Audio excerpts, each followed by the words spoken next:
बहुत गर्मी है तेरे शरीर में। हाँ, बहुत गर्मी है तेरे शरीर में। मेरा ही पति मिला था तुझे फांसने के लिए, डोरे डालने के लिए। शर्म नहीं आती तुझे? एक औरत होकर दूसरी औरत का घर तोड़ते हुए। सुन, अगर मर्दों को रिझाने का ज्यादा ही शौक है ना, बाजार में जाके बैठ। यहाँ क्या कर रही है तू? कौन है तू? हाँ, और ये क्या बकवास करे जा रही है? दिमाग तो सही है तेरा?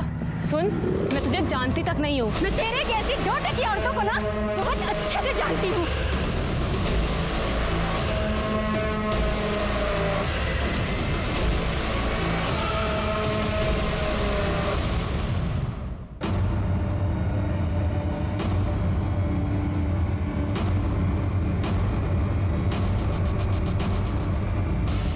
ऐसा कुछ भी नहीं है जैसा आप लोग सोच रहे हैं। तू बता दे कैसा है? क्यों ये औरत तेरे साथ हाथापाई कर रही है और किस बात का इल्जाम लगा रही है तुझ पे? मैं इस औरत को जानती तक नहीं हूँ। इसे जरूर कोई गलतफहमी हुई है। ये क्यों ऐसा कर रही है मुझे नहीं पता। झूठ मत बोल, सब पता है तुझे। हर जगह हमारी नाक कटवा चुकी है। तू हो रही है हमारी। भाभी, मम्मी की कसम मैं झूठ नहीं बोल रही हूँ। मैं जानती तक नहीं हूँ इस औरत को। भाभी आपको पता है ना दीदी झूठ नहीं बोलती। ऐसा कुछ होता तो पहले ही बता देती। वायरल वीडियो ये किसी खतरनाक हथियार से कम नहीं। आखिर इस वायरल वीडियो का सच क्या है? ये औरत कौन है जो जया को गालियां दे रही है, उस पर हमले कर रही है? कहीं इस औरत ने जया को कोई और लड़की तो नहीं समझ लिया और उसके साथ गाली गलौज करने लगी, या फिर जया की जिंदगी के साथ उसका कोई रिश्ता है? मुझे तो समझ में नहीं आ रहा कि मैं किस पे यकीन करूं और किस पे नहीं। अरे जया, ये वीडियो वायरल हो चुका है और तुम कह रही हो कि तुम उस औरत को जानती नहीं हो। ऐसा कैसे हो सकता है? ये क्या कर रहे हो तुम? बैग क्यों पैक कर रहे हो? कहाँ जा रहे हो? जयपुर जा रहा हूँ माँ से मिलने। मंडे को आऊंगा। इस वक्त जब मुझे तुम्हारी सबसे ज्यादा जरूरत है तुम मुझे ऐसे छोड़ के जा रहे हो। देखो, मैं तुमसे ये कह रही हूँ कि एक बार पापा से चल के मिल लो। उन्होंने मुझे संडे को लास्ट चांस दिया है। अगर तुम उनसे नहीं मिले तो वो मेरी शादी किसी और से करवा देंगे। अच्छा है, अपने पिताजी की पसंद के लड़के से शादी कर लो, क्योंकि अगर ये हाथ से निकल गया ना, कोई लड़का तुमसे दोस्ती तक नहीं करेगा। अच्छा, अब जाओ यहाँ से, चलो मुझे बहुत काम है। अरे जाओ यार, मूड मत खराब करो मेरे, जाओ। एक बार जाओ।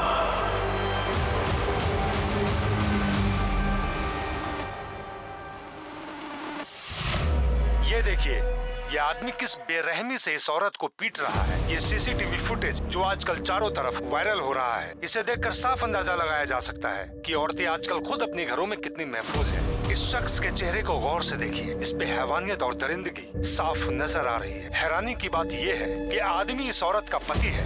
अब कोई कैसे यकीन करेगा कि उसने इसके साथ 7 फेरे लिए? तेरा बॉस है ना ये सुरक्षा और प्रवीण आहूजा, देने की देख कितनी बेरहमी से मार रहा है अपनी बीवी को। आपको याद होगा कुछ दिन पहले ही ये वीडियो वायरल हुआ था जिसमें शालिनी आहूजा इस लड़की को पीट रही थी और कह रही थी कि उसने इसके पति को चुराने की कोशिश की है।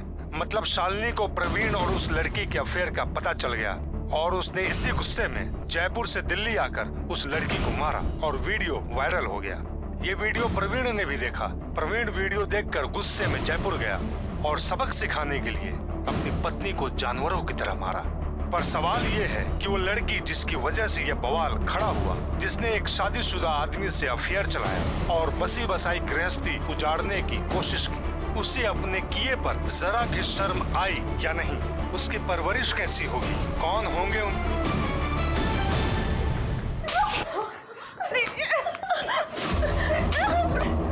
देख लिया, कितनी बार मैंने आपको समझाया था चीजों को संभाल लो, उस पे लगाम लगाओ, पर नहीं, हमारी लाडली बेटी है, अब भुगतो इसको। बड़ी तड़ी में रहती थी कि पूरी दुनिया में बस एक यही औरत हो जो नौकरी कर रही है। अब मैं अपने मायके में क्या मुंह दिखाऊंगी?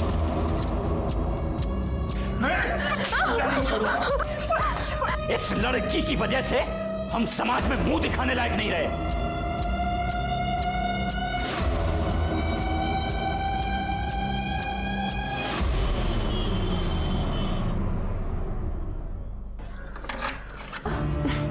खाली पड़ा था और जब मैंने उसे तेरे बारे में बताया तो उसने कहा तुझे जब तक यहाँ रहना ना तू रह सकती है। तो एक फुल्ली फर्निश्ड फ्लैट है तो तुझे कुछ खरीदने की जरूरत नहीं है। बैठ। देख तू इतना मत सोच, अब जो होना था वो हो गया। और चाहे मेरी बात याद रख कि सारे लोग प्रवीण जैसे नहीं होते। तू भी भूल जा उस कमीने को और लाइफ में मूव ऑन कर, एंजॉय कर। कुछ झेलना पड़ा। सर जहाँ जाती थी लोग इसका मजाक उड़ाते थे, ताने देते थे। और सर सबसे बुरी बात ये कि इसके घर वालों ने इसको अपने घर से बाहर निकाल दिया। बड़ी मुश्किल से मैंने अपने कजन के खाली फ्लैट में इसको शिफ्ट करवाया था और इसे समझाया भी था कि दूर रहे इस कमीने प्रवीण से, पर इसने मेरी बात नहीं सुनी सर और जयपुर चली गई उससे मिलने।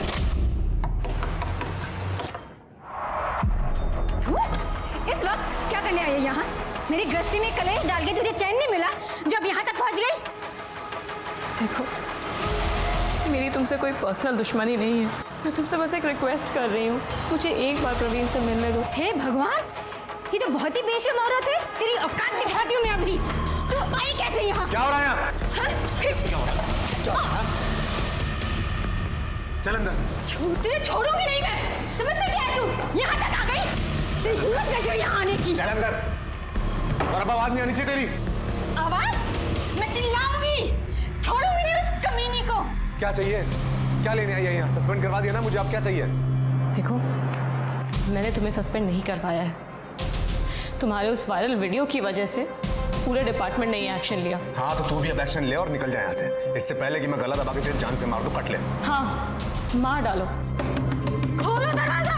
मार डालो मुझे भी और तुम्हारे बच्चे को भी। क्या बकवास कर रही है? बकवास नहीं कर रही हूँ मैं प्रेग्नेंट हूँ। किसका पाप मेरे गले डाल रही है? तेरे जैसे कोई भरोसा थोड़ी है। मेरे जैसे का क्या मतलब है तुम्हारा? टाइम पास, और क्या? जिससे 2 बार हंस के बात क्या कर लो, गले पड़ जाती हैं जैसे तुम मेरे गले पड़ रही है। देख, शराफत से बोल रहा हूँ, निकल जाए यहाँ से, दोबारा इधर दिखियो मत, ठीक है? वरना जान से मार दूंगा तुझे मैं। अरे चल ना, चल। जब उसने मुझे ये सब बताया सर तो मुझे बहुत गुस्सा आया। मैंने उसे बहुत सुनाया भी।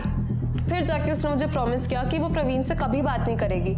ये वही शालिनी और प्रवीण आहूजा हैं जिनके डोमेस्टिक वायलेंस का वीडियो मीडिया के हाथ लग गया और फिर मीडिया गिद्ध के जैसे उनके पीछे पड़ गया। अब फिर ब्रेकिंग न्यूज़ बन जाएंगे और मीडिया हर जगह इस खबर को उछालेगा।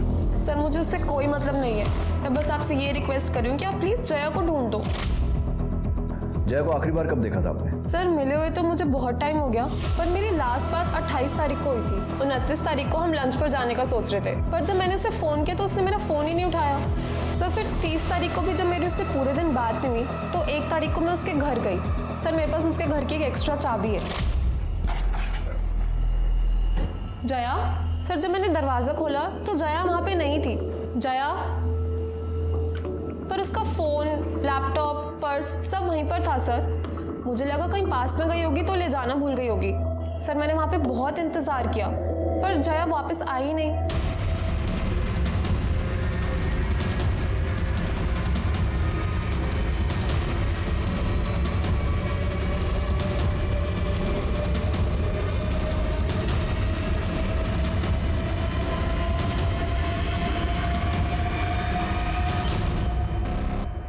राजीव सर, फोर्स एंट्री या फिर स्ट्रगल का तो कोई निशान नहीं दिख रहा। देखो अच्छे से, कुछ और मिलता है।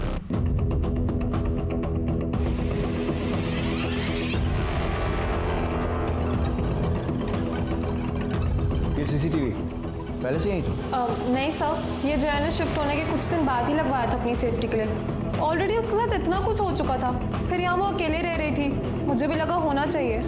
सर इस खिड़की के बाहर से कुछ अजीब सी बदबू आ रही है। सर एक्चुअली पीछे वो खाली प्लॉट है जहाँ पे लोग अपना कचरा वगैरह डालते हैं, इसलिए बहुत बदबू आ रही है। जल्दी सब लोग। शायद ही कोई दूसरा हो। फिर यहाँ तो कातिल ने औरत का पेट चीर कर उसके अजन्मे बच्चे को ही बाहर निकाल लिया। यह औरत जिसकी पहचान जया पांडे के तौर पर हुई है, कहीं बिन ब्याही माँ बनने की सजा तो उसे नहीं मिली, या फिर बिना शादी के माँ बनने की जो समाज का नियम और कानून उसने तोड़ा है, ये उसका नतीजा तो नहीं।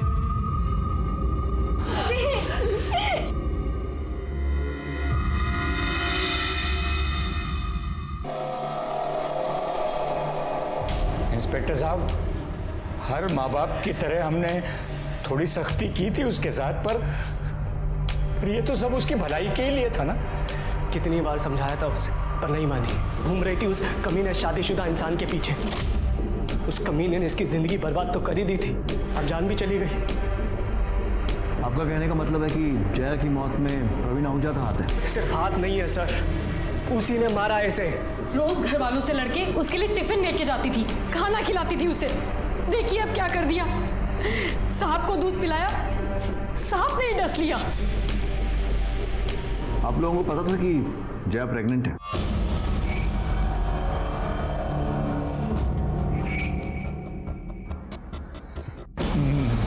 नहीं इंस्पेक्टर साहब। ठीक है, फिलहाल आप लोग जा सकते हैं, लेकिन अगर कुछ भी याद आता है, ऐसी कोई भी बात जो इस इन्वेस्टिगेशन में हेल्प कर सके, तो हमें इन्फॉर्म कीजिएगा। और क्या बताना रह गया इंस्पेक्टर साहब, बोल तो रहे हैं हम लोग। वो कमीना है ना प्रवीण, हड्डियां तोड़ी आप उसकी, खुद ब खुद सब उगल देगा वो। मैं हाथ जोड़ता हूँ आपके सामने, छोड़ना मत उसको। जब तक मेरी बेटी जिंदा थी तो बदनाम कर दिया उसे, और उससे मन नहीं भरा तो मार दिया मेरी बच्ची को। मैंने तो पहले ही कहा था इस पे भी नजर रखो।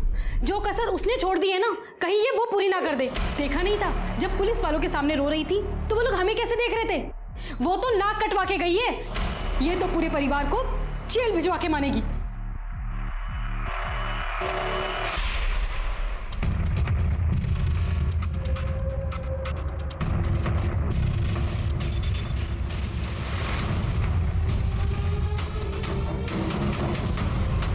ये वही शालिनी आहूजा है ना, प्रवीण की पत्नी? जी सर, और ये फुटेज 28 तारीख के शाम 5:30 बजे की है, जिस दिन जया ने प्रीति से आखिरी बार बात की थी। पता करो शालिनी के साथ ही आदमी कौन है। सर ये मेरा भाई राजू तोमर है। अच्छा, आपके भाई हैं। तू ये वो बाहुबली जिसे प्रेग्नेंट लड़कियों पर अपनी मर्दानगी दिखाने में बड़ा मजा आता है? नहीं सर। अपने जीजा को दिखाई थी ये ताकत जो एक लड़की को प्रेग्नेंट करके भाग गया? नहीं सर, ये झूठ है। चुप! तेरा सच झूठ सब बराबर कर देंगे। अपने पति पर गुस्सा नहीं आता, वहां दिखानी थी ना ये ताकत, या फिर चुपचाप वहां मार खाती है और उस बेचारी लड़की पर जोर आजमाइश करते हो तुम सब? जाके घर क्यों गए थे? क्यों मारपीट की उसके साथ? सर क्योंकि इतना सब कुछ होने के बाद भी वो प्रवीण को कांटेक्ट कर रही थी, जबकि प्रवीण उससे बात तक नहीं करना चाहते थे। इसलिए हमसे समझाने गए थे सर उसे। मैं फैसला तुझे क्यों आई? हाँ? समझ में नहीं आता तुझे?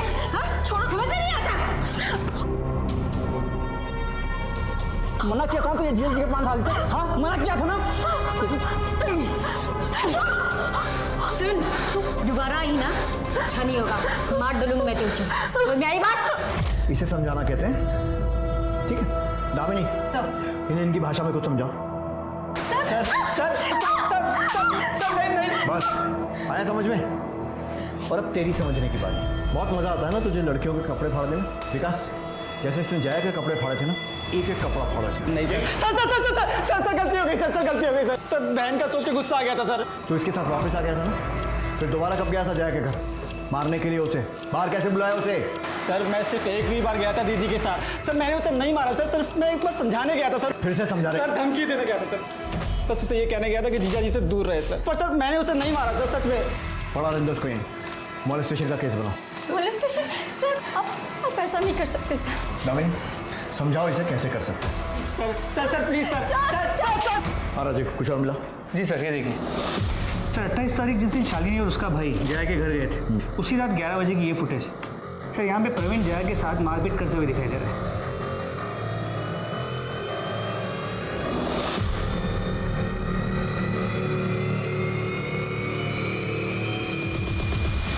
साले फ्रॉड,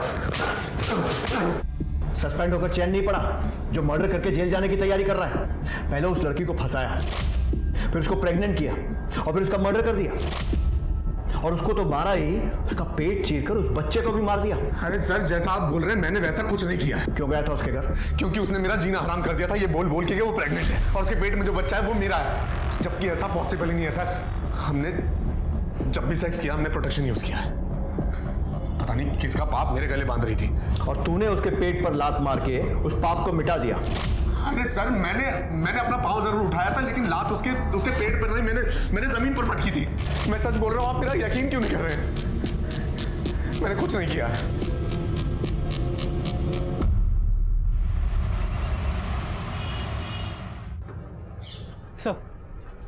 सर मैंने पता करवाया, 28 तारीख की रात 11 बजे के आसपास जया के घर वाली एरिया में कोई मेजर फॉल्ट हुआ था, जिस वजह से लाइट चली गई थी, जो अगले दिन सुबह 10 बजे के आसपास वापस आई।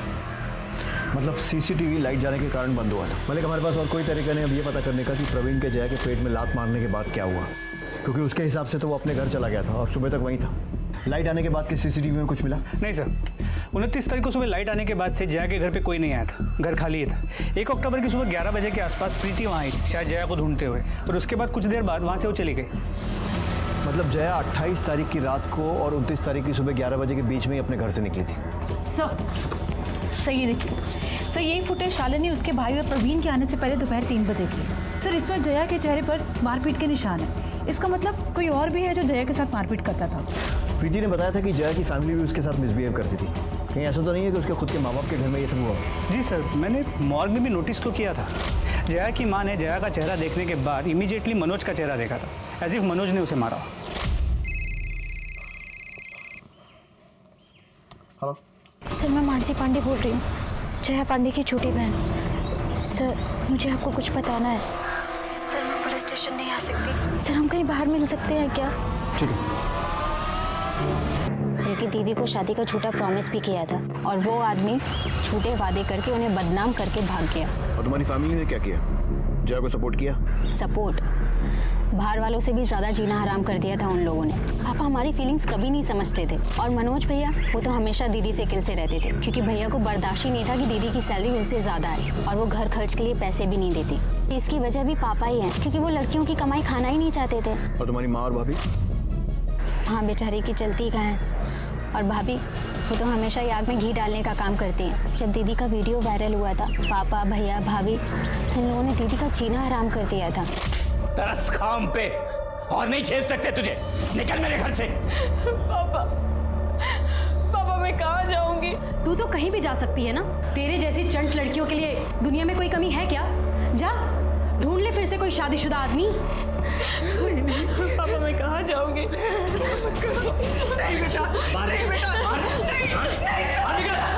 और आगे से शक्ल मत दिखाना अपनी। तीनों ने मिलकर जबरदस्ती दीदी को घर से बाहर निकाल दिया। उन्हें रोक नहीं पाई, और फिर जब कुछ दिन पहले दीदी माँ से मिलने घर आई तो पानी देना।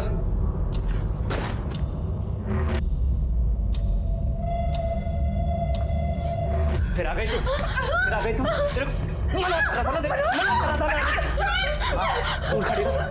तुम्हारे लाड प्यार की वजह से इसकी हालत हुई है ये। इधर आज तेरा मैं वो शक करूंगा ना, इस घर में कदम रखने से पहले डरेगी तू।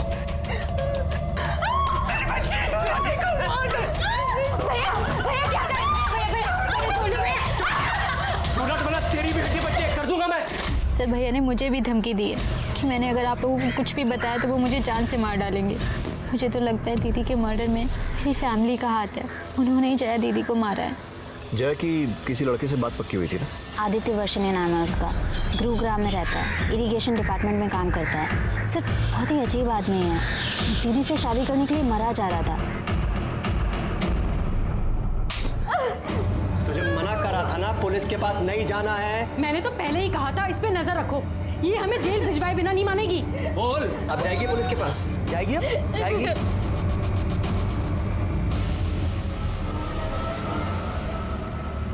सर मुझे अब भी यकीन नहीं हो रहा कि जया इस दुनिया में नहीं है, और उसके साथ जो भी हो ना सर, सिर्फ उसमें उसका इतना कसूर है कि उसने उस कमीने प्रवीण से प्यार किया। सर बहुत इनोसेंट थी सर।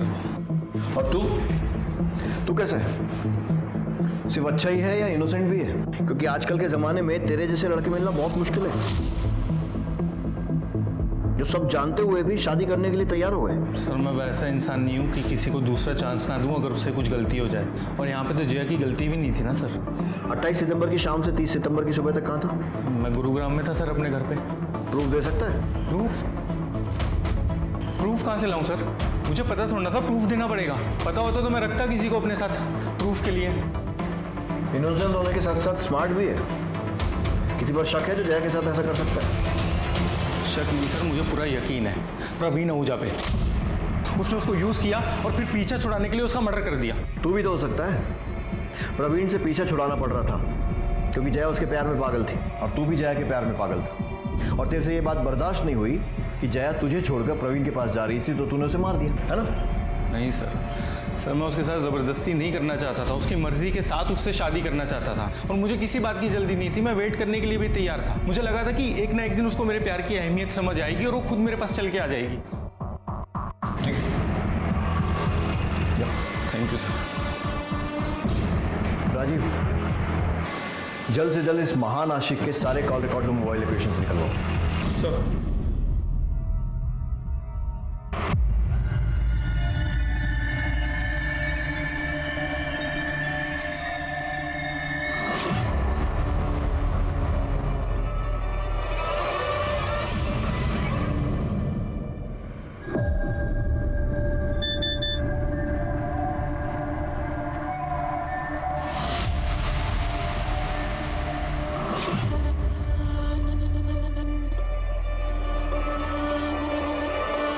वो लोग कुछ कर भी रहे या नहीं। 3 दिन हो गए उसकी बॉडी मिले, लेकिन पुलिस के पास बोलने के लिए कुछ भी नहीं है। अब आप लोग हमारे आखिरी सहारा है, प्लीज हमारी मदद कीजिए। मानसी का प्रॉब्लम क्या है? हर चीज को इतना बड़ा चढ़ा कर बोलती है। इसे यहाँ पुलिस स्टेशन में आकर हमसे बात करने में डर लग रहा था, आज सारी दुनिया के सामने दुखड़ा रोने में नहीं लग रहा है। सर ये भी तो हो सकता है कि मानसी ये पूरा नाटक हमसे कुछ छुपाने के लिए कर रही है। सर मैं कोई झूठ नहीं बोल रही, मैं बस अपनी बहन को न्याय दिलाना चाहती हूँ। हम भी वही चाहते हैं। बस एक बात समझ में नहीं आ रही कि जिस फैमिली पर तुम्हें अपनी बहन के मर्डर का शक था, अचानक उनके साथ मिलकर हम पर इल्जाम क्यों लगा रही हो? वो सर मम्मी को पता चल गया था कि मैं आपसे मिली थी। बेटा, मैं जानती हूँ कि तेरे पापा और मनोज ने जया के साथ सही नहीं किया है, लेकिन ये भी तो गलत है कि तू उन्हें ही उसका कातिल समझ रही है। मैं तो बस दीदी को इंसाफ दिलवाना चाहती हूँ बस। वो तो हम सब भी चाहते हैं बेटा, तू बोल तो सही, हमें क्या करना है? हम खड़े हैं ना तेरे पीछे। और फैमिली का सपोर्ट मिला तो तुम्हें लगा क्यों ना हीरोइन बना जाए, और इसीलिए तुम मीडिया के पास पहुंच गई, जो पहले से ही तुम्हारे दरवाजे के बाहर मौजूद था। अभी जाने दे रहा हूँ, लेकिन अगली बार अपने फायदे के लिए पुलिस पर इल्जाम लगाने से पहले एक बार सोच जरूर लेना।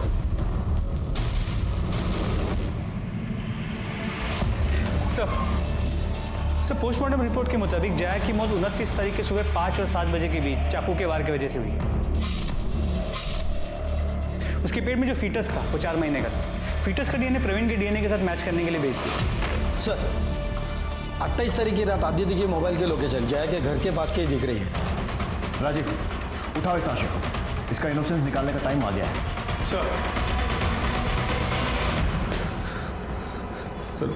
सर जया से मेरी एंगेजमेंट टूट चुकी थी सर। वो किसी भी तरह से परवीन से शादी करना चाहती थी। वो अपने बायोलॉजिकल फादर के साथ अपने बच्चे को बड़ा होते देखना चाहती थी सर। और फिर भी तो उसके पीछे पड़ा हुआ था। बड़ा महान प्यार था तेरा। सर मैं उससे सच्चा प्यार करता था सर। मुझे पता चला जब उसने मेरा फ़ोन उठाना बंद कर दिया, उसने मुझसे मिलना बंद कर दिया, तब मैं खुद उसके घर गया उसको समझाने के लिए, उससे बात करने के लिए। कितने बजे गया था सर? वो कितने बजे गया था? 11 साढ़े 11 बजे के आसपास गया था सर। जब गया था तो वो सोने जा रही थी तभी, और फिर लाइट चली गई तो उसका मूड बहुत ख़राब हो गया था सर। वो मुझसे बात करने के लिए तैयार नहीं थी। उसके चेहरे पे, उसके बदन पे, हर जगह पे चोट के निशान थे सर। मैंने उसे रिक्वेस्ट किया कि वो मेरे साथ रेस्टोरेंट चले डिनर के लिए। तेरे ताऊ ने इतनी रात को रेस्टोरेंट खोल के रखा था तेरे लिए? सर रेस्टोरेंट नहीं है सर, वो स्नैक्स कॉर्नर की दुकान है सर। उसके घर के पास खुला रहता है वो दुकान। तुम मेरा फ़ोन क्यों नहीं उठा रही थी?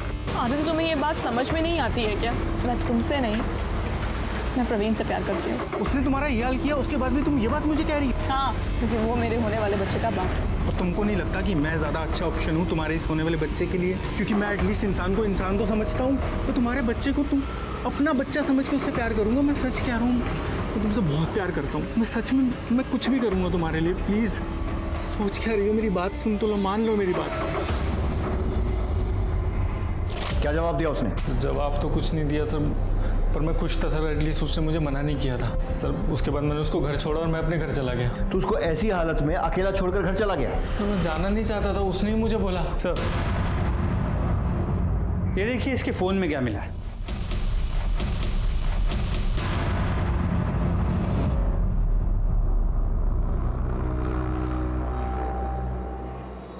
सर मेरी एंगेजमेंट हुई बड़ी थी सर उससे।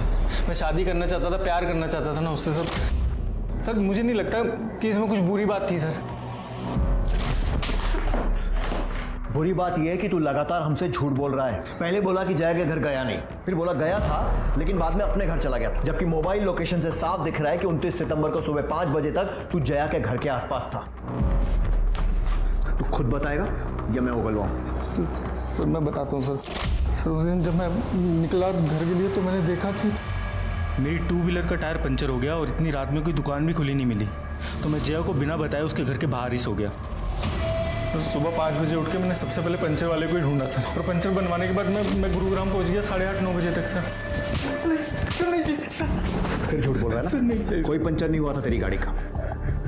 तू जया के साथ उसके घर की तरफ गया, वहां पर तूने पंचर होने का बहाना किया और फिर जया के साथ रुक गया और फिर उसके साथ जबरदस्ती की और वो सब करने की कोशिश की जैसा तू दिन रात फील करता था। उसने अपने सैलरी अकाउंट से अच्छी खासी रकम विड्रॉ की, लेकिन मानसी ने कहा था कि जया घर खर्च में पैसे नहीं देती क्योंकि उसके पिता बेटी की कमाई नहीं खाते। तो फिर क्या किया इतने पैसों का, कहाँ खर्च किए होंगे? मलिक, जया के घर के पास के डम डेटा का क्या हुआ? सर इस टावर पे से हजारों लाइंस कनेक्टेड है, थोड़ा वक्त लगेगा। ठीक है सर, मानसी को जिन अलग अलग नंबरों से धमकी के फोन आ रहे थे वो सब चोरी के, लेकिन सर उसमें से एक नंबर पीछे हो गया। उस नंबर की डिटेल्स हम लोग पता कर रहे हैं। कौन हो सकता है ये?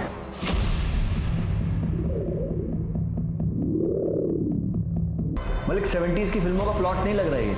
हर दूसरी फिल्म में बेचारा हीरो ऐसे ही फंसता था ना।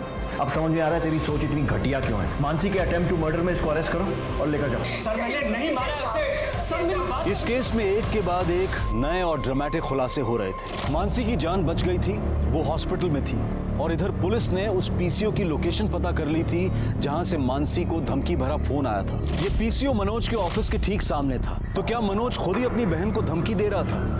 पर क्यों? जया के घर के बाहर मिले रैंडम एक्टिव नंबर्स की पुलिस जांच कर रही थी, और इस जांच में पुलिस को एक ऐसा नंबर मिला जो कि मैं उनकी दुकान पे मदद करूं, पर मैं कॉलेज जाना चाहता था, पढ़ना चाहता था, पर कॉलेज में जाने के बाद मुझे वहाँ बैटिंग का चस्का लग गया, और जिसके लिए पैसे चाहिए थे जो मैं जया दीदी से एक्स्ट्रा क्लासेस के नाम पे लेता था। और फिर एक दिन वो कॉलेज के पास से गुजर रही थी, तो देखने के लिए कि मेरी पढ़ाई कैसी चल रही है वो कॉलेज में आ गई और उन्हें सब कुछ पता चल गया।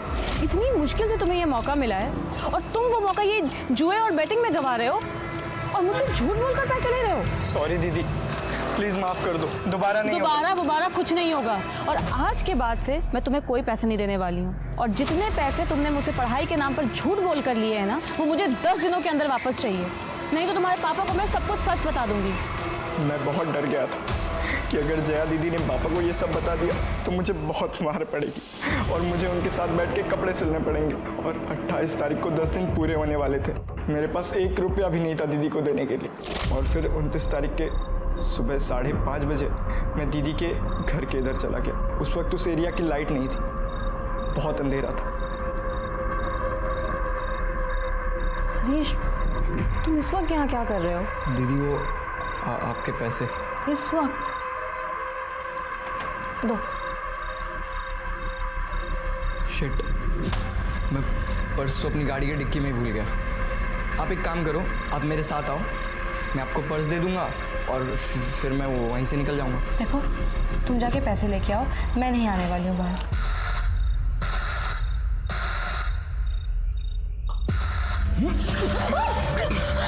तेरे को अगर उसको पता चल जाता 10, 12, 15, उससे बचने के लिए तूने 2 जानें ले ली। एक उसकी जो चाहती थी कि तू पढ़ लिख कर कुछ अच्छा करे, और दूसरी जान जो पूरी तरीके से बन भी नहीं पाई थी। मालूम है, जो खतरनाक क्रिमिनल होते हैं ना, वो भी इतनी दरिंदगी नहीं दिखाते हैं जो तूने किया है। इस केस को देखकर मुझे बशीर बदर साहब का एक शेर याद आता है, कोई हाथ भी ना मिलाएगा जो गले मिलोगे तपाक से। ये नए मिजाज का शहर है, जरा फासले से मिला करो। जया एक नेक दिल और पाक साफ लड़की जिसने लोगों पर भरोसा किया, लेकिन हर एक ने उसके भरोसे का खून किया, चाहे वो परिवार हो, बॉयफ्रेंड या फिर वो हरीश, जिसे पढ़ाने, आगे बढ़ाने और जिंदगी संवारने में जया ने अपनी जिंदगी झोंक दी। बदले में उसने जया की ही जिंदगी छीन ली। ऑनलाइन बेटिंग गेम्स ने हरीश जैसे ब्राइट स्टूडेंट को भी क्रिमिनल बना दिया। ये हमें बताता है कि किस तरह इंटरनेट ने हमारी जिंदगियों को जकड़ लिया है। इंटरनेट का इस्तेमाल हमें इंसान और समाज की बेहतरी के लिए करना चाहिए, न कि बर्बादी के लिए। अब मैं अनूप सोनी आपसे विदा लेता हूं। फिर मुलाकात होगी क्राइम पेट्रोल सतर्क में एक और नए केस के साथ, और उस पर हमारे एक्सपर्ट के विश्लेषण के साथ। तब तक अपना और अपने परिवार का ख्याल रखें, सतर्क रहें, सुरक्षित रहें और देखते रहें क्राइम पेट्रोल सतर्क।